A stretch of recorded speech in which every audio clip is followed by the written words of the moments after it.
ಆಗುತ್ತದೆ. ವಿವಾಹ ಎನ್ನುವುದು ಒಂದು ಪವಿತ್ರ ಬಂಧನವೇ ನಿಜ.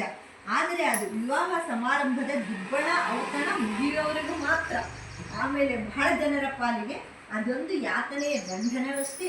ವಿಷಯ ಹೀಗಿದ್ದರೂ ಸ್ತ್ರೀ ಪುರುಷರು ಆಜೀವ ಪರ್ಯಂತ ಸಂಯಮ ಜೀವನ ನಡೆಸಲು ಅಸಮರ್ಥರಾದ್ದರಿಂದ ವಿವಾಹ ಎಂಬ ಪವಿತ್ರ ಬಂಧನದಲ್ಲಿ ತಮ್ಮನ್ನು ತಾವು ಬಂಧಿಸಿಕೊಳ್ಳುತ್ತಾರೆ.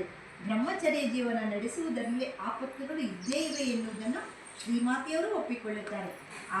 ಆದರೂ ಹುಡುಗಿಯೊಬ್ಬಳು ತನ್ನ ಪೂರ್ವಜನ್ಮದ ಸಂಸ್ಕಾರ ಬಲದಿಂದಲೋ ಅಥವಾ ಈಗ ಇತರರ ದಾಂಪತ್ಯ ಜೀವನದ ಗೋಳಗಳನ್ನೆಲ್ಲ ಪ್ರತ್ಯೇಕಿಸಲು ಜಿಗುಪ್ಸೆ ತಾಳಿ ತಾನು ವಿವಾಹವಾಗದೆ ಬ್ರಹ್ಮಚಾರಿಣಿಯಾಗಿ ಇರುತ್ತೇನೆಂದು ಇಷ್ಟಪಟ್ಟಲ್ಲಿ ಅವಳನ್ನು ಸ್ವತಂತ್ರವಾಗಿರಲು ಬಿಡಬೇಕು ಎಂದು ಹೇಳುತ್ತಿದ್ದಾರೆ. ಗಂಡ್ಮಕ್ಳಿಗೆ ಹೆಣ್ಮಕ್ಳಿಗಷ್ಟೇ ಇದು ಅನ್ವಯಿಸಲ್ಲ, ಹೆಣ್ಮಕ್ಳಿಗೂ ಅನ್ವಯಿಸುತ್ತದೆ. ಆದರೆ ಅದೊಂದು ಪವಿತ್ರವಾದ ಬಂಧನ. ಸರಿ, ಅದರಿಂದ ಅವರು ಸಂತೋಷವಾಗಿದ್ದರೆ ಸರಿ, ಅವ್ರಿಗೆ ಇಲ್ಲಿದ್ದು ಹಿಂಸೆ ಆದರೆ ಅವ್ರಿಗೆ ಇಷ್ಟ ಆಗಲ್ಲ. ಅದನ್ನು ಮಾಡಬೇಡ್ರಿ ಅಂತ ಶ್ರೀಮಾತೆ ಹೇಳ್ತಿದ್ದಾರೆ, ಗಂಡ್ಮಕ್ಳೇ ಆಗಲಿ ಹೆಣ್ಮಕ್ಳೇ ಆಗಲಿ. ಹೀಗೆ ಶ್ರೀಮಾತೆಯವರು ಸಮರ್ಥ ಮಾರ್ಗದರ್ಶನದಿಂದ ಮತ್ತು ಸ್ವಯಂ ತಮ್ಮ ಜೀವನದ ಮೇಲ್ಪಂಕ್ತಿಯಿಂದ ಹಲವಾರು ಶ್ರೇಷ್ಠ ಬ್ರಹ್ಮಚಾರಿ ಸನ್ಯಾಸಿಗಳನ್ನು ನಿರ್ಮಾಣ ಮಾಡಿದರು. ಜೊತೆಗೆ ಹಲವಾರು ಉತ್ತಮ ಗೃಹಿ ಭಕ್ತರನ್ನು ನಿರ್ಮಾಣ ಮಾಡಿದರು.